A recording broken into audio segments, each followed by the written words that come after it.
바울이 유대인들이 계속해서 바울을 죽이려고 하는 상황에서 천부장은 바울을 영내로 데려가라고 이제 말을 하게 됩니다.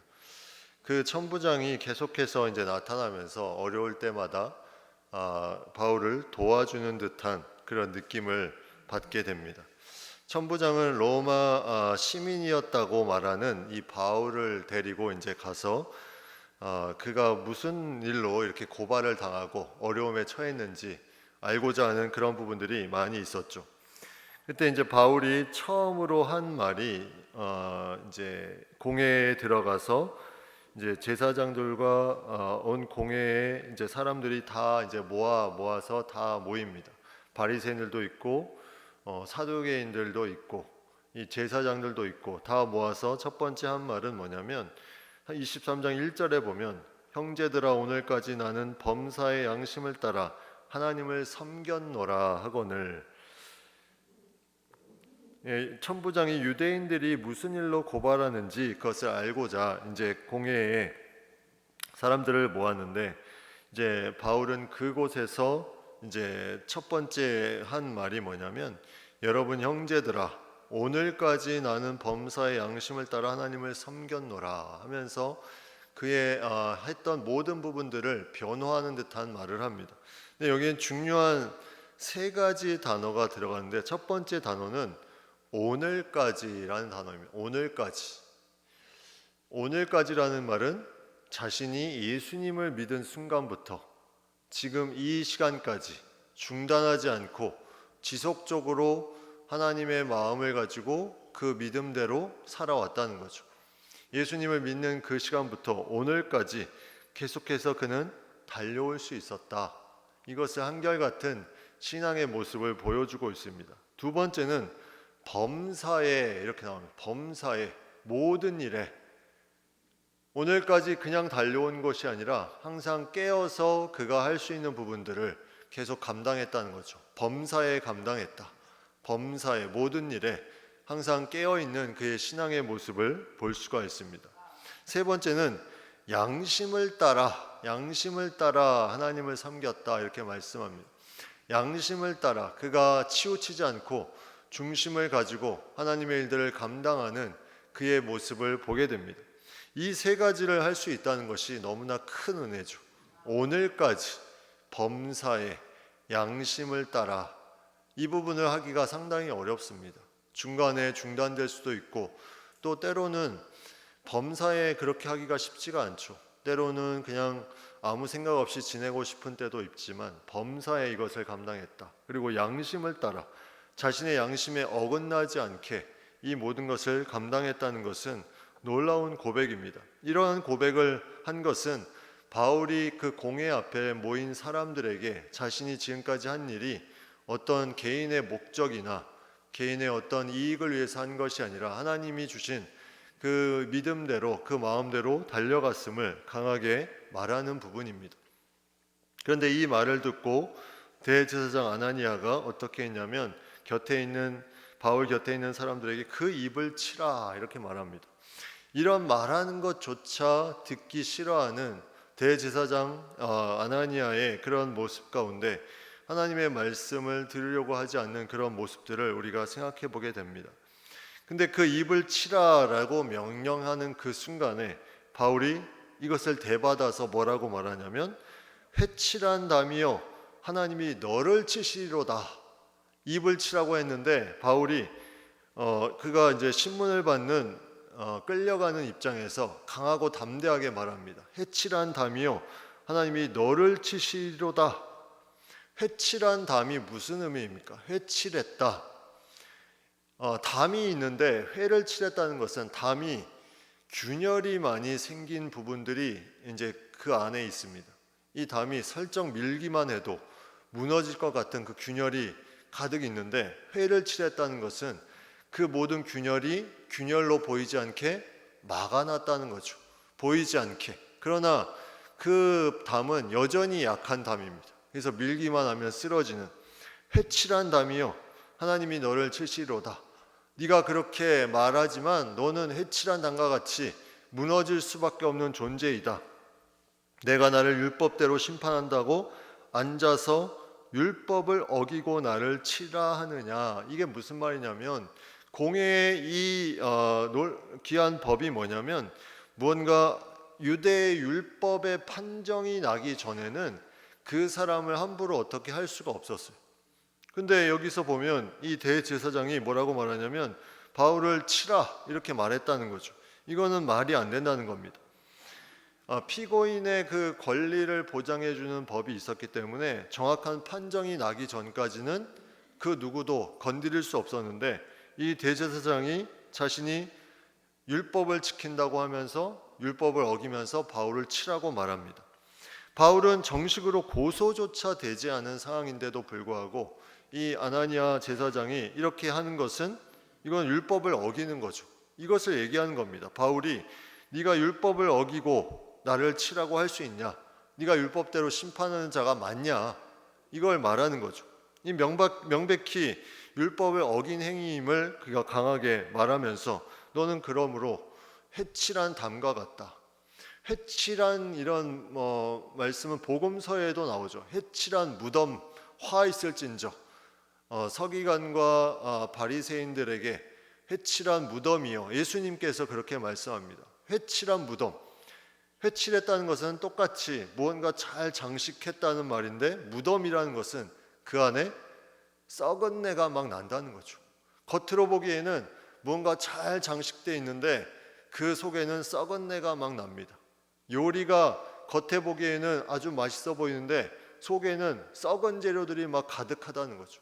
이런 해칠한 무덤, 해칠한 담, 이 말은 비슷한 의미로 그 안에 그 사람들이 어떤 사람이냐면 외식하는 자들이라는 거죠. 그들이 율법을 지킨다고 무언가를 하지만 결국은 자신들이 율법을 어기고 그 마음대로 자신의 이익을 위해서 무언가를 해보려고 하는 그런 부분들을 질책하는 그런 부분입니다. 회칠한 담이요 하면서 이제 나아가는데 곁에 선 사람들이 이렇게 또 반대로 또 얘기를 합니다. 하나님의 대제사장을 내가 욕하느냐? 이 바울이 왜 이 대제사장인 줄을 몰랐을까? 그 뒤에 보면 알지 못하였노라 이렇게 나오는데 왜 몰랐을까? 사람들은 공회에 자주 왔다 갔다 한 사람들은 거의 다 알았을 텐데 바울은 어떤 인생을 살았습니까? 바울은 다메섹에 간 이후에 그가 아라비아에서 또 다메섹으로 온 기간 3년 정도 그리고 1차, 2차, 3차 합해서 한 17년에서 20년가량을 그가 외부에 계속 왔다 갔다 했고 예루살렘에 들른 것은 잠깐씩 들렀습니다. 그러니까 대제사장을 알 수 없는 상황이 올 수도 있는 거죠. 다른 유대인들은 다 알지만 바울은 누가 대제사장인 줄 몰랐고 또 아마도 이 당시에 갑자기 공회로 모였기 때문에 대제사장이 자신의 어떤 공적인 의류 복장 차비를 제대로 하지 않고 왔을 가능성이 많다고 봐야 됩니다. 그렇기 때문에 바울은 그것을 인식하지 못하고 이제 대제사장인 줄 모르고 이제 그렇게 말을 했는데 결국은 바울은 한 발자국 물러갑니다. 한 발자국 물러나는데 그 물러나면서 인용되는 말씀이 출애굽기 말씀입니다. 너의 백성의 관리를 비방하지 말라. 출애굽기 22장 28절에 너는 재판장을 모독하지 말며 백성의 지도자를 저주하지 말지니라. 이 말씀을 이제 인용한 말씀이죠. 바울도 이 부분에 대해서 한 발자국 물러납니다. 대제사장인 줄 몰랐기 때문에 그가 그렇게 함부로 얘기한 것에 대해서 이것은 복음 증거에 있어서 바울이 궁극적으로 싸워야 될 부분이 아니기 때문에 그는 물러날 때는 정확하게 물러납니다. 괜히 이상한 부분으로 싸우면 더 싸움만 나기 때문에 자신이 잘못했다는 부분의 어떤 부분을 가지고 말씀을 인용하면서 물러납니다. 알지 못했다 하면서 물러나면서 이제 그런 상태가 되죠. 그 가운데 이제 바울이 공회를 돌아보니까 누가 있었냐면 사도개인도 있었고 제사장도 있었고 바리새인도 있었습니다. 이제 바울이 해야 될 부분은 이런 어떤 권위를 가지고 싸우는 게 아니라 하나님의 복음을 전하는 것이 가장 중요했습니다. 처음에 이제 가지고 있는 이 바울의 복음의 중심은 뭐였냐면 대상이 바리새인들이었습니다. 그래서 뭐라고 말하냐면 6절 말씀에 보면 여러분 형제들아 나는 바리새인이요 또 바리새인의 아들이라 죽은 자의 소망 곧 부활로 말미암아 내가 신문을 받노라. 부활에 대한 부분으로 내가 신문을 받고 있다 이렇게 말합니다. 바리새인과 사두개인의 결정적인 차이가 뭐냐면 세 가지, 오늘 본문에도 나오지만 부활이 있다, 영이 있다, 천사가 있다, 다 있다고 하는 게 바리새인이었어요. 근데 사두개인은 부활도 없고 영도 없고 천사도 없다. 이러면 두 개의 교리가 어긋나는 거죠. 지금 바리새인과 사두개인은 다 예수님을 공격하고 또 이 바울을 공격하고 있는데 둘 사이에 부활에 대해서 바울이 말하니 어떤 현상이 나타나냐면 바리새인과 사두개인이 서로 싸웁니다. 공공의 적이었던 바울을 두고 바울이 부활에 대해서 본인이 신문을 받는다고 하니까 바리새인은 부활이 있다고 믿고 사두개인은 그렇지 않다고 믿고 있기 때문에 서로가 싸우는 거죠. 서로가 다툼이 생겨서 무리가 나누어집니다. 재미있는 현상이 나타나는 거죠. 서로의 공공의 적이었던 바울이 한 무리의 교리의 부분을 강조하니 두 교리가 부딪혀서 서로 싸우는 일이 나타납니다. 그래서 그러한 부분들이 계속 이제 일어나니까 어떻게 되냐면 서로 간에 이제 계속 다툼이 일어나고 무리가 나누어지는 그런 부분들이 생기고 어려움에 이제 처하게 됩니다. 이러한 부분을 보면 세상에 믿고 있는 어떤 교리를 자신의 어떤 주장을 믿고 있는 사람들은 자신의 편만 들어주면 자신의 이익에 따라서 언제든지 마음을 돌릴 수 있다는 것을 보여주고 있는 거죠. 바울은 계속해서 복음을 향해서 말하고 나아가는데 세상의 가치를 가지고 율법적으로 살아가는 사람들은 언제든지 자신의 편만 들어주면 오케이, 너희가 내 편이면 내 편이 아닌 사람 같이 싸우자 이런 식으로 이제 접근하는 그런 세상의 율법적인 논리가 여기서 나타나게 됩니다. 이러한 부분들이 이제 계속해서 나타날 것을 우리가 보면 이것들이 이제 우리가 복음을 전하고 지금은 기독교가 어쩌면 공공의 적으로 세상의 공통적인 지탄을 받고 있지만 어느 순간에 이 세상의 교리가 둘로 나눠지면 그쪽 교리를 들면 서로 간에 싸우며 다투는 일들이 일어날 수도 있다는 거죠. 이것들이 오늘 본문에 나와 있는 바리새인과 사두개인 사이에 이런 부분들을 우리가 보게 됩니다. 그래서 이런 다툼이 계속 크게 이루어지니까 어떠한 부분이 나타나냐면 다시 한 사람이 바리새인 편에서 9절에 보면 몇 서기관이 일어나 다투어 이르되 계속 다투는 가운데 어떤 말까지 하냐면 이 사람을 보니 악한 것이 없도다. 자신의 편이니까 부활에 대해서 얘기하니까 뭐라고 말하냐면 거기서 일어나는 몇 사람의 서기관들이 이 사람은 악한 것이 없다 이렇게 이제 편을 들어줍니다. 바울의 편을. 그러면서 영이나 천사가 그에게 말하였으면 어찌하겠느냐. 영과 천사를 믿는 이 바리새인들이 이렇게 부활을 말하는 바울의 편을 들면서 공식적으로 공개적으로 일어나서 이제 편을 들어주는 이게 재밌는 일이 일어나는 거죠. 계속 바울이 공격을 당하다가 이제 서로 막 공격을 하다가 서로 막 부딪히면서 싸우면서 한쪽이 편을 들어줍니다. 이러한 일들이 일어나는 부분 가운데 이제 분쟁이 생기니 또 바울은 중간에서 이러지도 저러지도 막 하면서 바울이 어려운 가운데 있을 때 다시 천부장이 군인을 명해서 영내로 데려가라고 말합니다. 다시 천부장을 통해서 하나님의 그 놀라운 보호하심이 그 가운데 일어납니다. 바울은 계속해서 천부장을 통해서 이런 보호하심을 받고 계속 그가 이제 어려움에 처하지만 다시 갈 수 있는 로마로 갈 수 있는 길이 열리고 무언가 계속해서 이 길을 반복해서 나아가는 부분들을 보게 됩니다.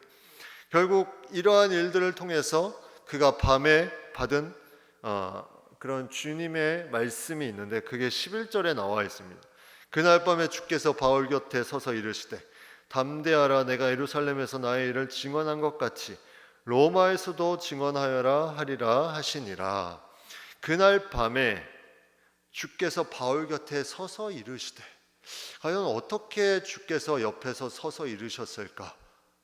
이게 꿈일까 환상일까? 아니면 다메섹 도상에서 만났던 것처럼 그 화나 빛 가운데 나타나셨을까? 정확하게 나와 있지는 않지만 바울 곁에 서서 말씀하셨다는 거죠. 명확하게 담대하라.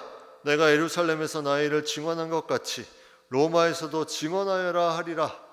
로마로 갈 것을 말씀합니다. 물론 제수의 몸으로 로마에까지 가지만 담대하라.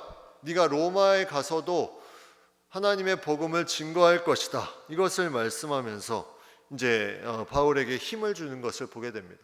계속 보호하심으로 여기까지 인도하신 하나님께서 다시 그에게 힘을 줘서 담대하라. 네가 계속 어려움을 당하고 있지만 거기에 굴복당하지 않고 로마에서도 계속 증언하게 될 것이다. 이것을 말하면서 이제 바울을 다시 세우는 하나님의 말씀을 보게 됩니다.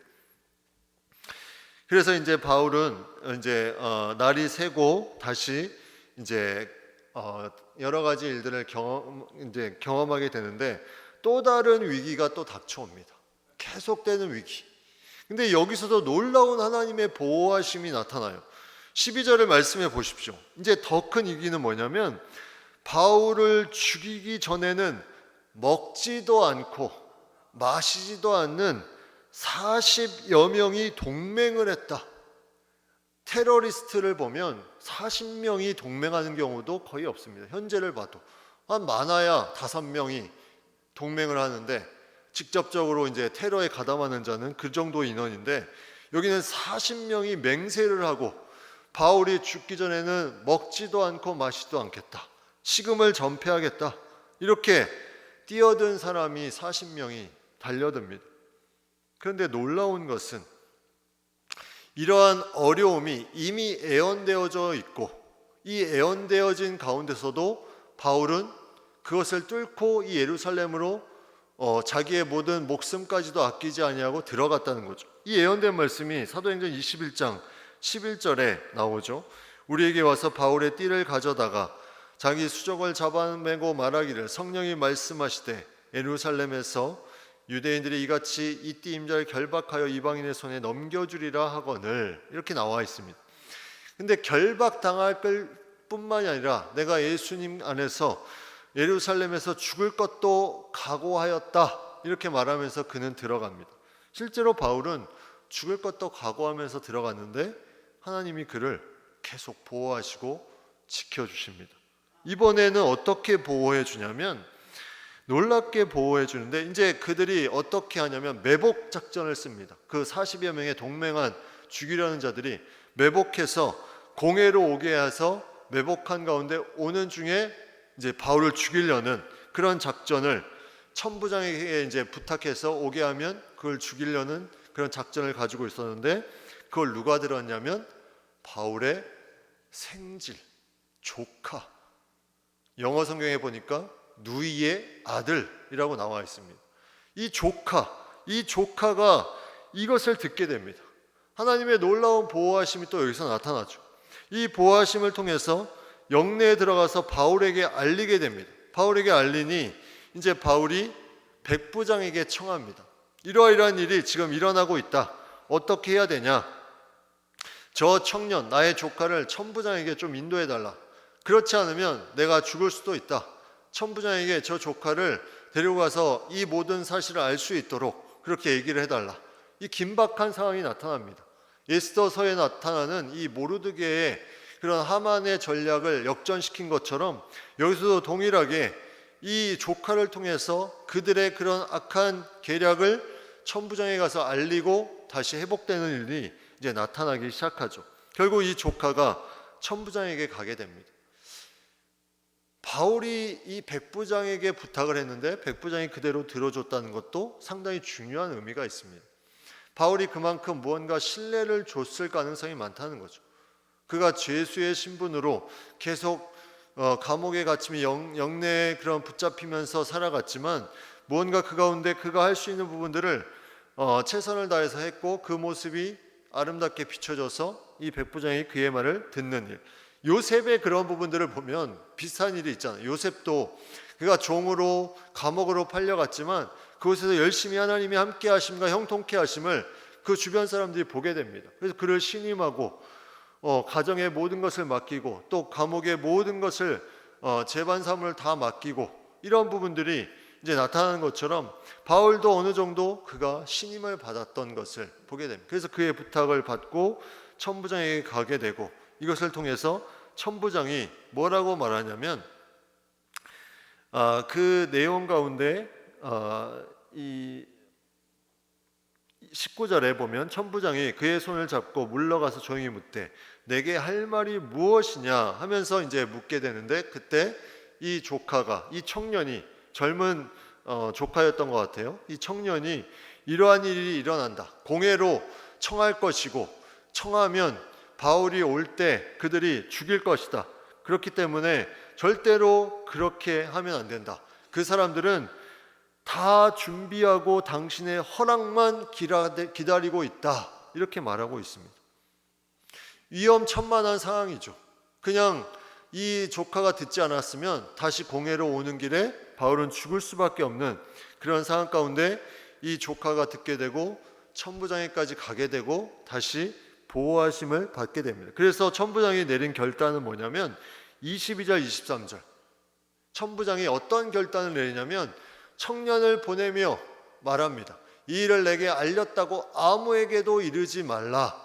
그리고 백부장 둘을 불러 밤 제3시에 가이사랴까지 갈 보병 200명, 기병 70명, 창병 200명. 보병은 지금으로 말하면 그냥 육군 병사, 기병은 말을 타고 가는 사람, 창병은 활을 쏘는 사람, 총 470명을 대동합니다.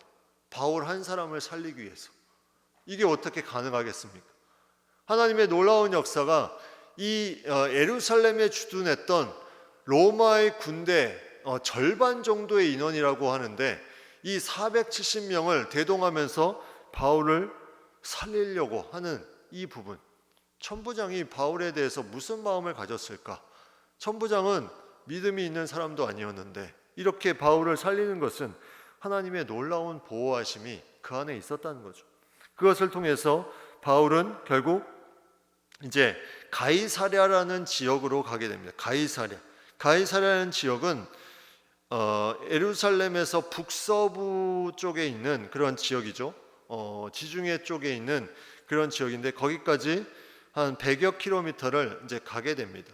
그 가는 가운데 그 470명이 보호해 주면서 그 길을 계속해서 나아가는 부분들, 우리가 이 말씀을 통해서 볼 때 하나님의 보호하심이, 그리고 또 하나는 바울에게는 하나님이 로마에서도 증언할 것이다, 이 확실한 말씀, 이것이 함께 들어가서 바울은 두려움이 없이 갈 수 있었고 그것을 이 천부장을 통해서 이 470명의 병사를 통해서 보호해 주는 것, 이것이 말씀 가운데 일어나는 것을 우리가 보게 됩니다. 하나님의 보호하심이 이렇게 계속해서 일어나고 있었다는 거죠. 선교지에 가면 이러한 보호하심이 생각보다 엄청나게 많은데 그 사람이 느끼지 못하는 부분도 많이 있습니다. 선교사님들이 느끼지 못하는 보호하심, 이게 나중에 알게 되는 부분도 있죠. 처음에는 이게 뭘까? 그냥 현지 사람들이 현지를 잘 알기 때문에 사실 잘 몰라요. 저도 비슷한 경험이 한 번 있었는데 그 중에 좀 기억나는 것이 뭐냐면 저는 이제 현지에 있는 사람들을 교육시키기 위해서 무언가 교육시키는 하나의 처소가 필요했습니다. 근데 거기에 처소를 만들어 놓고 이제 사람들을 교육시키는 어떤 장소로 삼았는데 일정 사람들을 이제 소개를 받고 그 사람들을 교육시키는데 그 사람들이 자신들도 거할 곳이 필요하다는 그런 얘기를 사실 먼저 하지는 잘 않는데 보통 만들어 놓고 이제 그곳에 오게 되는데 자신들이 거할 곳이 이 지역에 필요하다는 거예요. 그래서 그 당시에는 이제 뭐 교육시키고자 하는 마음, 하나님의 말씀을 전하고자 하는 마음이 많았기 때문에 그런 어떤 뭐 비용적인 문제나 그런 환경적인 문제보다 그 사람들이 원하니까 그걸 제공해 주자 하고 이제 제공해 주려고 딱 이제 뭐 계약까지 다 그 집에 대한 부분 계약서까지 하는 딱 찰나에 그곳에서 일하는 다른 한국 사람, 현지인을 가지고 일하는 사람들이 그 내용을 듣게 됐습니다. 그리고 저한테 그런 말을 하는 거였어요. 혹시 그게 그 사람들이 그 집을 빌미로 무언가를 다시 다른 것을 요구할 수도 있다. 한번 잘 알아보고 해라. 가능하면 그리고 현지인의 이름으로 해야지 내 이름으로 하지 말라고 얘기를 하는 거였어요. 그래서 그럴 수도 있겠다 하고 그분이 고맙게도 자신이 두고 있는 그 중국에 있는 현지인의 이름으로 그것을 계약을 해주겠다. 그래서 그러면 너무 잘 됐다 해서 제가 다시 가서 내 이름이 아니라 현지인 이름으로 계약을 하겠다 하니까 이 사람들이 거부를 했어요. 그리고 그냥 사라져 버렸습니다. 결국 그 사람들은 내 이름이 필요했다는 거죠. 그 집을 통해서 무언가 얻어내려고 했던 그런 부분들이 있어가지고 그게 하나님의 보호하심을 나중에 깨닫게 되었습니다. 만약에 제가 모르고 그냥 쉽게 계약을 해버렸으면 그런 어떤 부분을 통해서 빌미로 계속해서 무언가를 요구했을 것이고 거기에 대해서 어려움이 있을 것인데 현지에 있는 사람으로 한다니까 바로 그냥 사라져 버리는 것이 그런 부분들의 이런 보호하심이라는 생각이 많이 들었습니다. 오늘 본문에 이 바울의 이런 보호하심으로 그는 가이사랴에 가게 되고 그 가이사랴에서 이제 새로운 또 신문을 받게 되는데 거기에서 만나는 사람이 벨릭스라는 유대 지역의 11대 로마에서 파송한 총독입니다. 이 벨릭스는 아주 그 당시에 그런 잔혹한 그런 총독이었어요. 왜냐하면 그는 태생이 노예 신분이었어요. 노예 신분. 근데 그가 노예 신분으로 무언가 자리를 차지하게 되고 로마 총독에까지 오른 것이 너무나 귀하고 감사하게 느껴졌으면 좋았을 텐데 그 안에 무언가 정치적인 야망이 너무나 컸습니다. 그래서 자신이 정복하고 다스리는 그 지역을 명확하게 내가 다스리겠다. 그래서 잔인한 그런 방법을 사용했던 그 총독이 바로 이 벨릭스였어요. 이 벨릭스가 이러한 부분을 가지고 있기 때문에 결국 그는 총독의 자리에서 물러납니다. 가이사랴 사람들의 어떤 말을 통해서 물러나고 그 후임으로 베스도가 또 후임으로 오게 되고 그래서 계속 벨릭스, 베스도 또 아그리빠 2세 계속해서 신문을 받는 내용이 24장부터 계속 나오는데 그 가운데서도 바울은 계속 보호하심을 받는다는 거죠. 하나님의 보호하심으로 계속 가게 되고 결국 로마에까지 가게 됩니다. 이러한 보호하심의 내용이 그 뒤에도 계속 나옵니다. 오늘 말씀의 마지막 부분에 보면 29절 30절에 보면 고발하는 것이 그들의 율법 문제에 관한 것뿐이요 한 가지도 죽이거나 결박할 사유가 없음을 발견하였다. 그러나 이 사람을 해하려는 관계가 있다고 누가 내게 알려주기로 당신께 보내는 것이다 하면서 이 천부장이 벨릭스에게 총독 벨릭스에게 보내는 내용.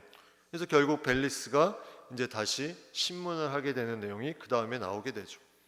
하나님의 보호하심으로 바울은 계속해서 그 시간들을 벗어나서 결국 가이사랴까지 가게 되고 그것을 통해서 로마까지 가게 됩니다. 하나님의 역사가 다른 모든 사람들이 위험하다. 그리고 40여 명이나 되는 사람들이 먹지도 않고 마시도 않고 죽이려고 매복하고 계속 유대인들이 위협하고 핍박하는 가운데 바울은 그 가운데서도 하나님의 보호하심으로 계속 갈 수 있는 이 놀라운 하나님의 함께하심이 바울을 강하게 붙잡아주고 지금까지 계속 달려오고 있다는 것. 시편 145편 20절 말씀을 함께 나누면서 말씀을 마무리하겠습니다. 여호와께서 자기를 사랑하는 자들은 다 보호하시고 악인들은 다 멸하시리로다. 하나님께서 사랑하는 자들을 보호하신다. 우리가 이것을 믿음으로 우리도 어떠한 핍박과 어려움이 있을지라도 담대하게 나아갈 수 있는 우리 모두가 되기를 간절히 바랍니다.